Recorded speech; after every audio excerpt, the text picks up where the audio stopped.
بسم اللہ الرحمن الرحیم۔ السلام علیکم ناظرین، اسے پچھلی ویڈیو میں حضرت حلیمہ سعدیہ رضی اللہ تعالی عنہا کا ذکر ہوا تھا۔ آج ہم جانیں گے اس واقعہ کے بارے میں جب حضور اقدس صلی اللہ علیہ وآلہ وسلم کا سینہ مبارک چاک ہوا۔ ایک دن آپ صلی اللہ تعالی علیہ وآلہ وسلم چراگاہ میں تھے کہ اچانک حضرت حلیمہ رضی اللہ تعالی عنہا کے ایک فرزند زمرہ دوڑتے اور ہانپتے کانپتے ہوئے اپنے گھر آئے اور اپنی ماں حضرت بی بی حلیمہ رضی اللہ تعالی عنہا سے کہا کہ اماں جان، بڑا غضب ہو گیا۔ محمد صلی اللہ تعالی علیہ وآلہ وسلم کو 3 آدمیوں نے جو بہت ہی سفید لباس پہنے ہوئے تھے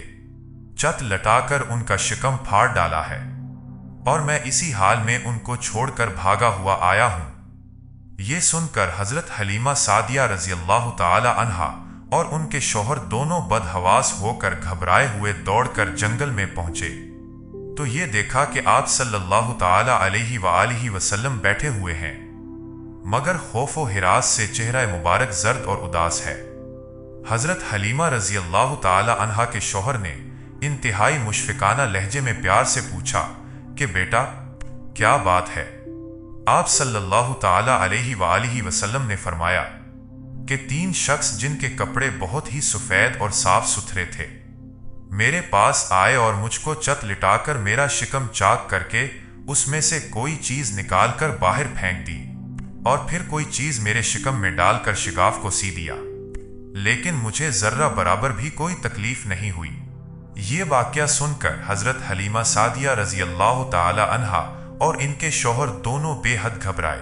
اور شوہر نے کہا کہ حلیمہ رضی اللہ تعالی عنہا، مجھے ڈر ہے کہ ان کے اوپر شاید کچھ آسیب کا اثر ہے، لہٰذا بہت جلد تم ان کو ان کے گھر والوں کے پاس چھوڑ آؤ۔ اس کے بعد حضرت حلیمہ رضی اللہ تعالی عنہا آپ کو لے کر مکہ مکرمہ آئیں، کیونکہ انہیں اس واقعہ سے یہ خوف پیدا ہو گیا تھا کہ شاید اب ہم ان کی حفاظت نہ کر سکیں گے۔ حضرت حلیمہ سعدیہ رضی اللہ تعالی عنہا نے جب مکہ معظمہ پہنچ کر آپ صلی اللہ تعالی علیہ وآلہ وسلم کی والدہ ماجدہ رضی اللہ تعالی عنہا کے سپرد کیا تو انہوں نے دریافت فرمایا کہ حلیمہ رضی اللہ تعالی عنہا، تم تو بڑی خواہش اور چاہ کے ساتھ میرے بچے کو اپنے گھر لے گئی تھیں، پھر اس قدر جلد واپس لے آنے کی وجہ کیا ہے؟ جب حضرت حلیمہ رضی اللہ تعالی عنہا نے شکم چاک کرنے کا واقعہ بیان کیا اور آسیب کا شبہ ظاہر کیا تو حضرت آمنہ رضی اللہ تعالی عنہا نے فرمایا کہ ہرگز نہیں، خدا کی قسم، میرے نور نظر پر ہرگز کبھی بھی کسی جن یا شیطان کا عمل دخل نہیں ہو سکتا،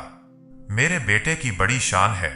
پھر ایام حمل اور وقت ولادت کے حیرت انگیز واقعات سنا کر حضرت حلیمہ رضی اللہ تعالی عنہا کو مطمئن کر دیا،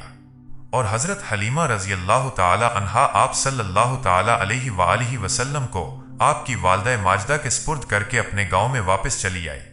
اور آپ صلی اللہ تعالی علیہ وآلہ وسلم اپنی والدہ ماجدہ کی آغوش تربیت میں پرورش پانے لگے۔ حضرت مولانا شاہ عبدالعزیز صاحب محدث دہلوی رحمۃ اللہ تعالی علیہ نے سورہ علم نشرح کی تفسیر میں فرمایا ہے کہ 4 مرتبہ آپ صلی اللہ تعالی علیہ وآلہ وسلم کا مقدس سینہ چاک کیا گیا اور اس میں نور و حکمت کا خزینہ بھرا گیا۔ پہلی مرتبہ جب آپ صلی اللہ تعالی علیہ وآلہ وسلم حضرت حلیمہ رضی اللہ تعالی عنہا کے گھر تھے، جس کا ذکر ہو چکا، اس کی حکمت یہ تھی کہ حضور صلی اللہ تعالی علیہ وآلہ وسلم ان وسوسوں اور خیالات سے محفوظ رہیں جن میں بچے مبتلا ہو کر کھیل کود اور شرارتوں کی طرف مائل ہو جاتے ہیں۔ دوسری بار 10 برس کی عمر میں ہوا تاکہ جوانی کی پرآشوب شہوتوں کے خطرات سے آپ بے خوف ہو جائیں۔ تیسری بار غار ہرا میں شک صدر ہوا اور آپ صلی اللہ تعالی علیہ وآلہ وسلم کے قلب میں نور سکینہ بھر دیا گیا تاکہ آپ وحی الہی کے عظیم اور گراں بار بوجھ کو برداشت کر سکیں۔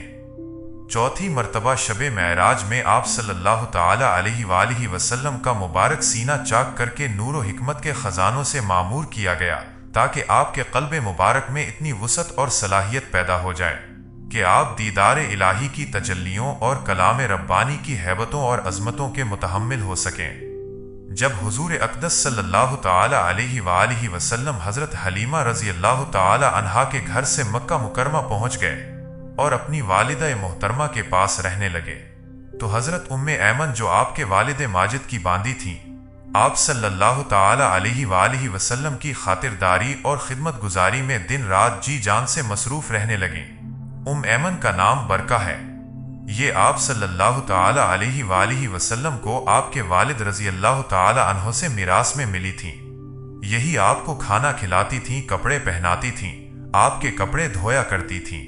آپ صلی اللہ تعالی علیہ وآلہ وسلم نے اپنے آزاد کردہ غلام حضرت زید بن حارثہ رضی اللہ تعالی عنہ سے ان کا نکاح کر دیا تھا،